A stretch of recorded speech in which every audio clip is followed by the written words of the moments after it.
ever had a woman say, "I'm fine," but deep down, you knew she wasn't? Or watched her smile, and still felt like she was hiding something? The truth is, women's minds work in ways that surprise even them. Today, we're uncovering 5 shocking facts about how women really think and feel, and what they wish men understood. Lesson 1. Emotions drive her words. If you've ever asked a woman what's wrong and heard the classic reply, "I'm fine," you probably sensed something deeper beneath her words. And you're not wrong. One of the most surprising truths about how women think and feel is that emotions are often the foundation of their communication. Before the words ever form, she feels. That emotional response may come so quickly and intensely that even she hasn't processed it fully before responding. Neurologically, women's brains are wired to process emotions more deeply than men's. The limbic system, the area of the brain associated with emotional responses, is more active and interconnected in women. They also have higher levels of oxytocin, the bonding hormone, which amplifies emotional sensitivity. What does this mean practically? It means when she says something, it's often packed with layers of meaning shaped by how she feels in the moment. For men who tend to compartmentalize or prioritize logic over emotion, this can be confusing or even frustrating. But understanding this difference is key to better relationships. If a woman suddenly goes quiet, becomes distant, or reacts emotionally to something that seems small, chances are she's feeling something deeply, and trying to make sense of it. She may need time to process those emotions before she can put them into words. This doesn't mean women are overly emotional. In fact, it's a strength. Being emotionally attuned allows women to nurture, connect, and empathize at a high level. However, it also means that her communication style can seem less direct. A woman may not give you a straightforward answer because she's still internally sorting through her feelings. That's why rushing her, demanding a clear response, or minimizing her feelings often backfires. Instead, the best thing you can do is provide emotional safety. Listen actively, be present without trying to solve everything. When you ask, "Are you okay?" and she replies, "I'm fine," you might follow up gently with, "You don't seem fine, but I'm here when you want to talk." That simple act of patience opens a door for her to feel safe expressing herself. Another critical piece is avoiding judgment. Many women grow up being told they're too sensitive or emotional. As a result, they may hesitate to speak openly, fearing they'll be dismissed or misunderstood. When you offer genuine curiosity and compassion, she's more likely to trust you with her true thoughts. And once that trust is built, she'll begin to share more freely, not just her feelings, but also her insights, ideas, and even her desires. It's also helpful to understand that emotional expression is not weakness, it's vulnerability. And vulnerability requires courage. When she cries, it's not manipulation, it's release. When she hesitates, it's not indecision, it's emotional conflict. These expressions are authentic responses to a world that often expects her to suppress or ignore what she truly feels. By recognizing that emotion drives her words, you start to hear her differently. You stop taking things so literally and start listening with your heart, not just your ears. This shift in perspective can transform your relationships, not just with romantic partners, but with women in general. You'll begin to notice when a friend is overwhelmed but trying to stay composed. You'll sense when your partner needs comfort more than answers. And you'll respond with empathy rather than frustration. Over time, this builds trust, intimacy, and a deep emotional bond that most men crave, but rarely achieve. So next time you ask a woman how she's doing, and she gives you a vague or soft response, don't rush to conclusions. Instead, pause and listen for the emotion behind her words. Because often, the real answer isn't what she says, it's what she feels. Lesson 2. Connection fuels her desire. When it comes to intimacy, one of the most surprising truths about women is this: emotional connection is often the ignition switch for physical desire. While men may feel attraction almost instantly based on physical appearance or visual cues, many women experience desire only after they feel emotionally safe, understood, and connected. For women, the mind and the heart must align before the body responds.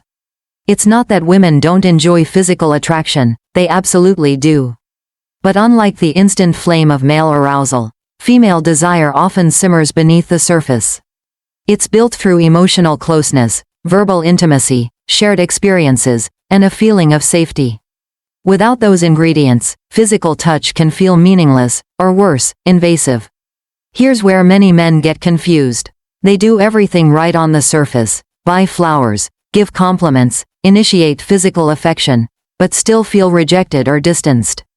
The truth is, if a woman feels emotionally disconnected, even the most romantic gestures might fall flat. On the other hand, a single moment of deep emotional bonding, like a vulnerable conversation or a reassuring hug, can awaken her desire more powerfully than anything physical. Think of emotional connection as a bridge. When it's strong, a woman is free to walk across into sensuality, trust, and expression. When that bridge is shaky, due to stress, lack of communication, or unresolved tension, she pulls back, not because she's uninterested, but because her mind is guarding her heart. Female desire is tied to how safe she feels to let go. In long-term relationships, this often becomes the core of frustration.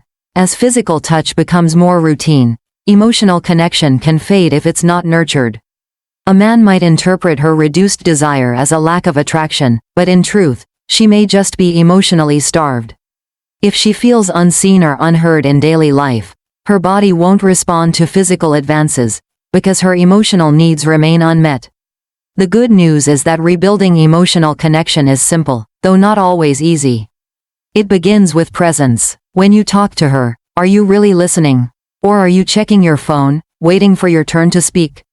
Women crave full attention, not because they're needy, but because they equate presence with value. Being truly heard is, for many women, one of the most intimate experiences. Next comes vulnerability. Many men are taught to hide their emotions, but ironically, when a man shares his fears, frustrations, or even uncertainty in a grounded way, it deepens connection. It shows trust, and it invites her to let down her emotional armor too. Vulnerability builds emotional safety, and from that, desire grows. Also, emotional connection is fed by consistency in small things. A thoughtful check-in text, remembering something she mentioned last week, asking how she feels, not just what she thinks. These gestures may seem minor, but they add up. They say, I see you. I care. And nothing is more attractive to a woman than being deeply seen. Understanding this shifts your whole approach to intimacy. It's no longer about impressing her, it's about connecting with her. It's not about seduction tactics, it's about emotional resonance. If she feels you get her, that you understand her rhythms, her moods, her silences, she will want to be close to you. Not out of obligation, but out of longing. In the end, true intimacy isn't just about what happens in the bedroom, it's about what happens in the emotional space between you. And when that space is filled with connection, safety, and understanding, desire doesn't need to be forced. It flows naturally. She becomes not just receptive, but eager.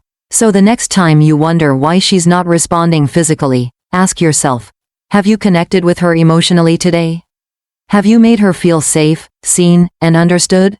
If the answer is yes, her desire won't be far behind. Lesson 3. She reads subtle clues. One of the most underestimated aspects of how women think and feel is their incredible ability to pick up on subtle emotional and social signals. While many men focus on what's being said, women often pay more attention to how it's being said, through tone, body language, facial expression, and emotional energy. This sensitivity isn't random, it's deeply rooted in both biology and social conditioning. From a young age, girls are encouraged, often unconsciously, to develop emotional awareness. They're taught to be considerate, empathetic, and aware of others' feelings. Over time, this emotional tuning becomes instinctive. Pair that with the fact that women's brains have a more developed mirror neuron system, responsible for empathy and social understanding, and you get someone who can walk into a room and almost instantly sense tension, discomfort, or dishonesty. It's not magic, it's emotional intelligence. Women are often able to read the emotional temperature of a situation faster than men. This means if something feels off, even if no words are spoken, she'll notice. If your tone is sharp, even subtly, she'll pick up on it. If you say you're okay but your energy says otherwise, she's already sensed the gap. This can sometimes lead to conflict. A man might say, "I told you nothing's wrong," and wonder why she keeps pressing. But what she's really responding to is not your words, but the signals your body is sending. Maybe it's a tight jaw. Maybe your voice sounds flat. Maybe your energy has shifted. To her, those signs are as loud as shouting. This isn't to say that women are always right in their interpretations. Misreadings can happen, but it does mean they are often processing more than just what they hear. They're absorbing everything: your energy, your silences, your inconsistencies. It's a type of intuitive scanning, and it's especially active in emotionally charged relationships. Understanding this is crucial if you want to build trust and intimacy with a woman. You can't fake emotional presence. You can't say, "I'm listening," while mentally checking out. She'll notice. You can't say, "I care," but act cold or distant. She'll feel the dissonance. The only way to gain her trust is through emotional alignment, when your words, actions, and energy all say the same thing. If you're hiding something, stress at work, internal doubts, unresolved anger, chances are she already knows something's up. She may not confront you directly, but the emotional distance will grow. The irony is, many men try to shield women from their stress, thinking they're protecting them. In reality, this emotional wall often backfires. Women don't want perfection, they want authenticity. So instead of hiding or denying, try this. Tell her, "I've had a rough day and I might not be my best self right now." That one sentence can calm her instincts, because now she knows the emotional signal she's sensing has a name, and a reason. And that makes her feel safe. It's also important to appreciate how this skill benefits you. Women's emotional radar can act as a protective force in relationships. She might sense when you're slipping into burnout, even before you do. She might notice when something's wrong with a friend, a child, or even a business deal. Her intuition, when respected, becomes a strength that supports both of you. In conclusion, when a woman overreacts to something you didn't say or insists you're not being honest with yourself, pause. Don't shut her down. Don't mock her instincts. Instead, ask yourself if you're truly being emotionally open. Because chances are, she's not imagining things. She's just picking up on signals that many men have learned to ignore. And if you respond to her intuition with patience and honesty, she won't just feel heard, she'll feel emotionally safe. And that is the foundation of trust, closeness, and lasting connection. Lesson 4. She speaks indirectly often. One of the most misunderstood aspects of how women think and feel is their tendency to communicate indirectly, especially around emotional or sensitive subjects. Many men interpret this as dishonesty, manipulation, or evasiveness. But in truth, indirect communication is often a deeply rooted method of emotional self-protection, and a learned way to maintain connection while minimizing confrontation. To understand this, we have to go back to both biology and socialization. Women's brains have more connections between their emotional and language centers, allowing them to express subtle feelings in nuanced ways. Meanwhile, girls are often raised to be agreeable, polite, and nurturing. They're taught, explicitly and implicitly, to avoid being too much, too needy, or too aggressive. As a result, many women develop a habit of hinting at their needs or discomforts rather than stating them outright. So, when a woman says, "I'm fine," she may not be fine at all. When she says, "Do whatever you want," it might really mean, "I don't feel heard, and I wish you would understand without me having to beg." These phrases aren't lies, they're emotional signals, carefully packaged to protect her from the pain of rejection, ridicule, or emotional dismissal. The key to interpreting this isn't to treat her like a puzzle to decode, but to listen beneath the surface.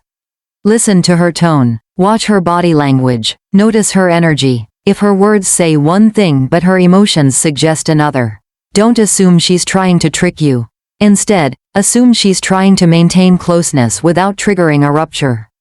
Let's take an example. Imagine you've made plans with your friends, and she says, "Sure, go have fun." If she sounds distant or reserved, that's your clue. She may feel left out or forgotten but doesn't want to seem clingy. Rather than ignoring it or accusing her of being passive-aggressive, respond with curiosity. "You sound a little off. Are you really okay with me going out?" That simple question shows her that you care about her feelings, not just her words. It opens the door for her to express herself safely. And safety is what she's really looking for, not control or manipulation. It's important to realize that indirect communication isn't unique to women, but it is more common. And it often comes from a place of emotional intelligence. Instead of escalating a situation, she softens it. Instead of demanding, she suggests. Instead of confronting, she hints. It's her way of maintaining peace while still expressing her emotional needs. However, when her indirect messages are ignored or misunderstood for too long, resentment can build. That's when you might see sudden emotional outbursts that seem to come out of nowhere. In truth, they've been brewing under the surface, never fully addressed because she didn't feel safe enough to be direct. What can you do? First, practice emotional listening. Don't just hear her words, tune into her feelings. Second, invite honesty. Tell her it's okay to speak openly, even if it's uncomfortable. Show her that you won't punish her vulnerability. Third, check in often. A simple, "Is there something on your mind?" can go a long way. When you respond to her indirect cues with compassion and curiosity, she gradually learns that she doesn't have to hide. She realizes she can speak more directly because you're strong enough to handle her truth. That creates a deeper level of intimacy, and eliminates much of the miscommunication that plagues so many relationships.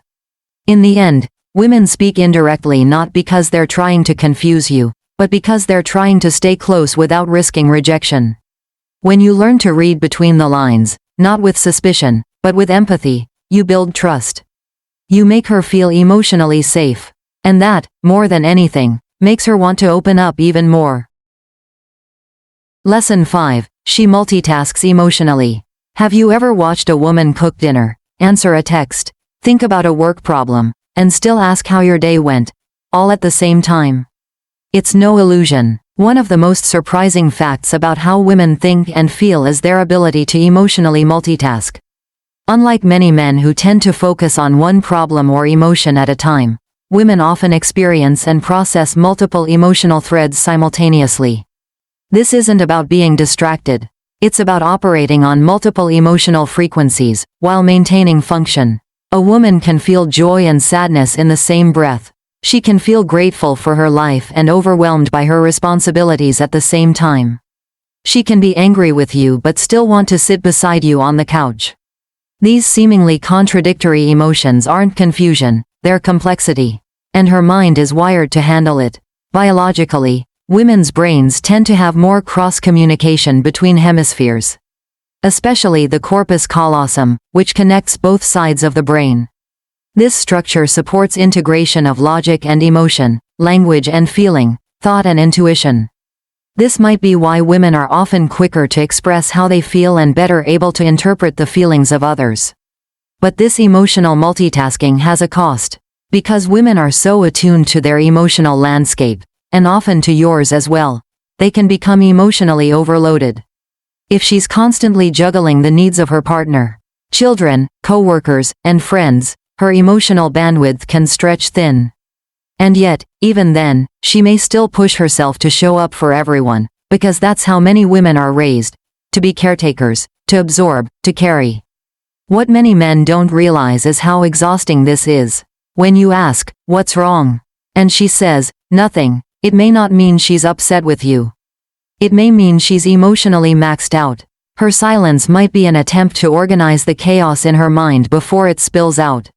It's not about hiding, it's about managing emotional noise in a world that rarely gives her a break. Understanding this can change how you respond to her moods.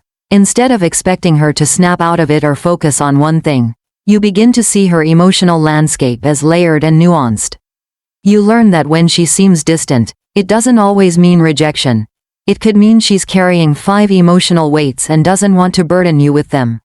So how can you support a woman who multitasks emotionally? First, offer your full presence. When she speaks, stop what you're doing.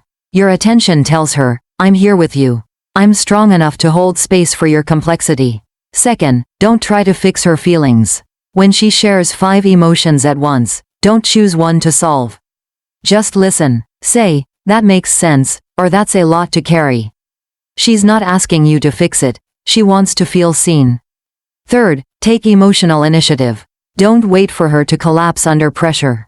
Step in early. Ask how she's doing before she shows signs of struggle.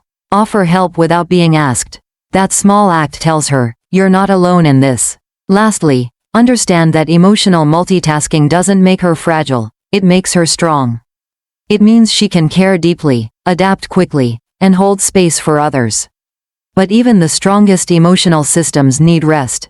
When you create an environment where she can breathe, decompress, and be fully herself, you give her one of the rarest gifts, emotional safety. And in return, you gain something even more powerful, her trust, her affection, and her authentic self. Because when a woman doesn't have to carry everything alone, she shines in ways that uplift everyone around her. Conclusion. Understanding how women truly think and feel isn't about mind reading, it's about paying attention, listening deeper, and respecting emotional complexity. These surprising truths aren't just insights, they're keys to better connection, stronger intimacy, and lasting love. If today's lessons opened your eyes, imagine how your relationships could transform by applying them.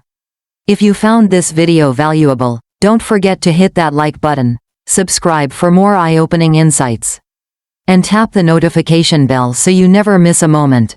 Drop a comment below. What surprised you the most? Thanks for watching, and remember, connection starts with understanding.